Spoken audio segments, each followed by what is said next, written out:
Bonjour, aujourd'hui on parle piratage, comment ne pas se faire voler ses comptes, comment gérer ses mots de passe, comment ne pas se faire extorquer par une agence. En 2014, j'avais écrit cet article ici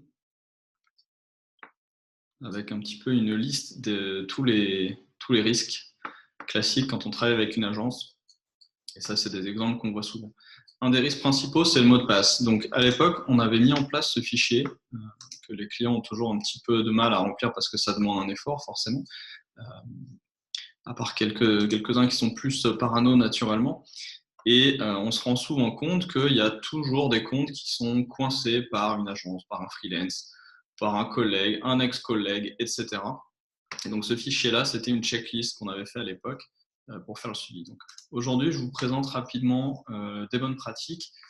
Il y en a pour aller un quart d'heure et si vous suivez ces points-là ou la plupart de ces points-là, vous éviterez pas mal de problèmes. Donc qu'est-ce qui peut vous arriver? Alors un hack de WordPress, par exemple pour une rançon, ça c'est vu. Hack de WordPress avec du spam, ça c'est vu aussi. Récemment, on a trouvé un site avec 35 emails russes admin, tous admin du site, super. J'en ai eu un autre, il y avait des pages cachées pour des spams Nike, etc. Donc c'est commun, c'est courant. Est-ce que je suis sur le bon micro? Et voilà, vous voyez les checklists, hyper important. Avec un meilleur micro. Donc, quoi d'autre? Les noms de domaine verrouillés, voilà, un ancien associé, qui avait la main sur le nom de domaine et vous pouvez pas le récupérer. Une agence, même chose, j'ai déjà vu ça, une agence qui redirige le nom de domaine jusqu'à paiement, ou un ancien freelance aussi. Quoi d'autre? Récemment, une erreur, ou une malveillance, on ne saura jamais sur un compte Google Ads. Parce qu'il restait un accès qui n'avait pas été contrôlé. Donc là, typiquement, la checklist aurait été très utile. Des nouveaux projets qui mettent 3 semaines de trop à démarrer parce que les accès il manquait la moitié des accès. On ne sait plus qui est le propriétaire de la Search Console. Hop, c'est du réel, c'est du récent aussi. J'ai vu un compte Twitter bloqué et irrécupérable, pas moyen de retrouver le mot de passe et Twitter n'envoie pas le mail de récup ou je sais plus, mais un truc du genre. Quoi d'autre? Ouais, compte Instagram perdu, compte Facebook bloqué. Bon, tout ça, c'est des choses qu'on a vues en vrai, hein. Donc vérifiez vos accès. Si vous démarrez avec une nouvelle agence, c'est le moment justement, profitez-en. Si vous avez quelqu'un qui quitte l'entreprise, c'est le moment aussi. Donc vérifiez vos accès. Utilisez pour ça cet outil qui est là, que vous pouvez télécharger, qui est juste une checklist, hein. Donc pour chaque outil, vous pouvez en rajouter évidemment. Qu'est-ce qu'il y a dessus? Quels sont les identifiants? Qui est le propriétaire? Qui est-ce qui a accès? Est-ce qu'on est satisfait de l'état de la chose ou pas? N'hésitez pas à nous demander des tutos pour chaque outil, on peut vous les créer à la demande. Et puis ici, on a créé récemment un outil, qui fait la même chose que ce tableur qu'on avait créé en 2014. Donc là, en 2020, on a un outil qui permet de gérer tous vos accès. C'est en bêta, mais vous allez pouvoir l'utiliser très bientôt. Vous pouvez déjà l'utiliser pour, les accès avec nous et puis vous pourrez bientôt l'utiliser juste comme checklist pour savoir, si vous avez la main, si vous êtes propriétaire de votre compte ou pas. Donc le point le plus important, c'est de bien partager selon les bonnes méthodes. On voit souvent des gens qui essayent de partager des mots de passe en clair dans des emails, dans des documents, ils mettent leur mot de passe, ils mettent leur identifiant. C'est dangereux, donc vous pouvez éventuellement faire ça pour des comptes qui sont pas des actifs et qui ont pas de données propriétaires dessus, mais c'est vraiment le seul cas où c'est acceptable. Dans tous les autres outils et surtout tous les outils qu'on utilise en marketing, vous pouvez pas travailler comme ça, c'est dangereux pour toutes les raisons citées avant. Donc un cas où c'est acceptable, ce serait, je sais pas, un SEMrush par exemple. Si quelqu'un, récupère votre SEMrush, on s'en fiche un peu, donc personne va essayer en fait.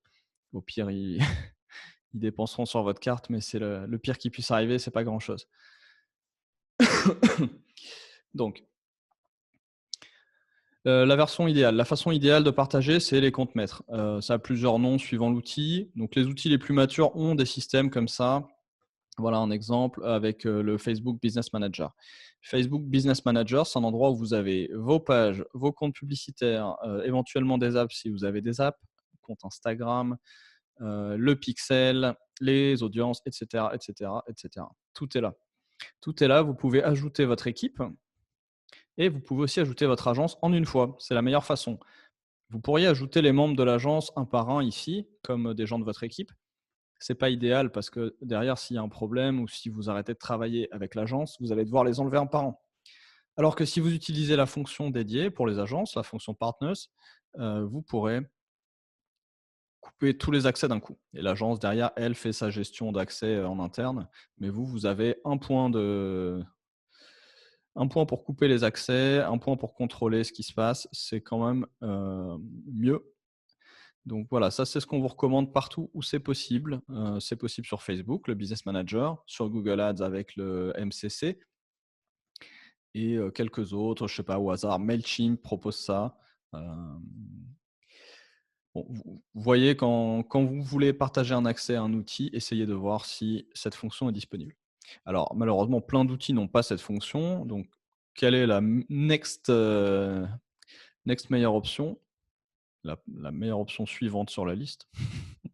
Donc à défaut de ce système de partage auprès des agences, vous ajoutez des utilisateurs. C'est-à-dire que vous n'allez pas envoyer des mots de passe, partager des accès d'un compte. Donc pour tout ce qui est votre WordPress ou autre CMS, accès à Google Analytics, accès à Google Tag Manager, accès à la Search Console, etc., etc. Tous ces outils, vous créez des comptes supplémentaires. Vous prenez l'email de la personne à ajouter. Il peut y en avoir 3 dans l'agence, c'est pas grave. Vous les faites un par un. Vous leur donnez le bon accès. Donc, c'est là qu'un outil comme ça permet de faire les demandes. Vous leur donnez juste l'accès dont ils ont besoin et vous les ajoutez un par un. Vous aurez une historique sur la plupart de ces outils. Vous pourrez voir qui a fait quoi, s'il y a eu un problème ou autre.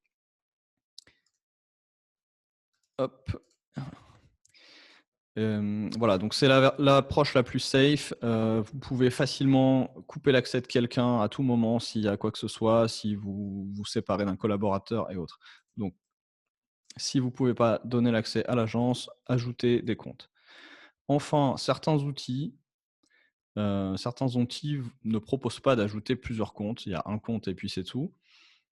Ou encore pour des raisons tarifaires, c'est pas un outil crucial et vous voulez pas payer plus et la tarification est par compte.